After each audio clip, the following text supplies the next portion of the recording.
पंजाब के पूर्व मुख्यमंत्री प्रकाश सिंह बादल का इस दुनिया से चले जाना हिंदुस्तान की राजनीति में वाकई में बहुत बड़ा शून्य है। शून्य इसलिए है कि एक ऐसा राजनेता जिसने 75 साल तक एक्टिव पॉलिटिक्स की, एक ऐसा राजनेता जिसने कभी भी अपनी जमीन नहीं छोड़ी, एक ऐसा राजनेता जिसने शिरोमणि अकाली दल की पॉलिटिक्स को शिखर तक पहुंचाया, एक ऐसा राजनेता जो 5 बार पंजाब का मुख्यमंत्री रहा और एक ऐसा राजनेता जिसके नाम से कई रिकॉर्ड दर्ज हैं और हर एक पार्टी में उनके चाहने वाले, जानने वाले और दोस्त हैं। नमस्ते, मैं राशिद। प्रकाश सिंह बादल, या यूं कह लें कि हिंदुस्तान की राजनीति का प्रकाश बादल के पार चला गया है। अगर ये कहूँगा एक जर्नलिस्टिक वे में तो शायद बिल्कुल सही होगा। प्रकाश सिंह बादल सीनियर होने के नाते जिनकी बहुत इज्जत प्रधानमंत्री नरेंद्र मोदी करते रहे, प्रधानमंत्री यहाँ तक कि शिष्टाचार में प्रकाश सिंह बादल का आशीर्वाद लेने के लिए कई बार झुक करके उनका पांव भी छू लिया करते थे, वो हैं प्रकाश सिंह बादल। प्रकाश सिंह बादल जिन्होंने बादल गांव का नाम अपने साथ में तब जोड़ा जब पहली बार 20 साल की उम्र में सरपंच बने। सरपंच बनने से लेकर के केंद्र में मंत्री बनने तक और केंद्र में मंत्री बनने से लेकर 5 बार पंजाब का सीएम बनने तक और लगातार 11 चुनाव जीतने तक प्रकाश सिंह बादल ने हमेशा ही सत्ता का शीर्ष 75 साल में देखा है। हिंदुस्तान का कोई राजनेता, कहते हैं ना, न भूतो न भविष्यति, यानी हिंदुस्तान का कोई राजनेता कम से कम मेरी जानकारी में तो उसने 75 साल एक्टिव पॉलिटिक्स नहीं की है। प्रकाश सिंह बादल पंजाब की राजनीति में बाबा बोहड़ के नाम से जाने जाते हैं, एक ऐसी उपाधि जिनसे सत्ता के गुर सीखने के लिए न जाने कितने लोग जिनके पास आने में यकीन करते रहे हैं। प्रकाश सिंह बादल अब इस दुनिया में नहीं है, लेकिन उनके कई रिकॉर्ड आज भी पंजाब में, पंजाब की सरजमी में साथ हैं।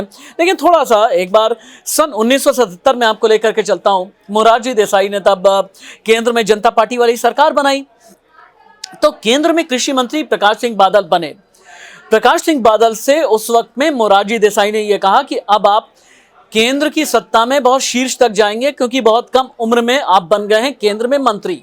कुछ दिन के बाद में लेकिन दिल में कुछ ऐसा था जो कचोटता रहा प्रकाश सिंह बादल को। उन्होंने कहा कि नहीं, मैं हमेशा गांव में रहना चाहता हूं, अपने राज्य में रहना चाहता हूं, पंजाब के लिए कुछ करना चाहता हूं, पंजाब में ही जीना चाहता हूं और पंजाब की मिट्टी में अपने आप को खाक कर देना चाहता हूं। 1977 में, माफ कीजिएगा, 1977 में प्रकाश सिंह बादल केंद्र में मंत्री बने, लेकिन उनका केंद्र में मन नहीं लगा, वापस से फिर पंजाब की राजनीति में आए। तब से कभी भी मुड़ करके नहीं देखा। अब सोच करके देखें, सिर्फ 2 चुनाव प्रकाश सिंह बादल ने अपने पूरे पॉलिटिकल करियर में हारे हैं।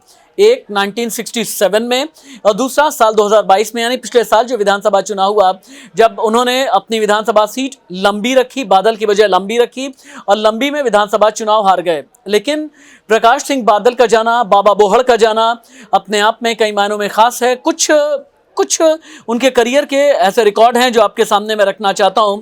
लगातार 10 साल पंजाब का सीएम बने रहने वाला नेता, 10 साल 15 दिन, 1 मार्च 2007 से 16 मार्च 2017 तक, आप समझें 10 साल 15 दिन तक पंजाब के मुख्यमंत्री बने रहने वाले नेता, 75 साल का सियासी जीवन से 2 हार, जैसा कि मैंने बताया 1967 में और 2022 में।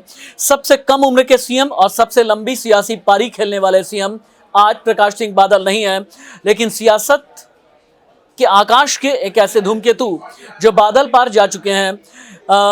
हाँ, बीजेपी के साथ में एक अच्छा गठबंधन करने के पीछे प्रकाश सिंह बादल, जब तक प्रकाश सिंह बादल इस दुनिया में रहे, एक्टिव पॉलिटिक्स में रहे, तब तक पंजाब में शिरोमणि अकाली दल को टक्कर देने वाला कोई पैदा नहीं हुआ। और कहते ये हैं कि प्रकाश सिंह बादल अपनी सियासी स्ट्रेटजी में हमेशा plan A, B, C, D चारों लेकर के चलते थे। प्रकाश सिंह बादल वो नेता जिन्होंने जब किसानों पर कानून आया, जिसे किसान के खिलाफ शिरोमणि अकाली दल ने माना और एनडीए से अपने हाथ वापस खींच लिया और एनडीए से अपने रास्ते अलग कर लिए, तो यहाँ तक कि प्रकाश सिंह बादल ने अपना पद्म विभूषण तक भी लौटा दिया था। वो था प्रकाश सिंह बादल का कद। ऐसे कद का नेता जल्द नहीं रहता। प्रकाश सिंह बादल को मेरी पूरी टीम की तरफ से नमन और श्रद्धांजलि। नमस्ते।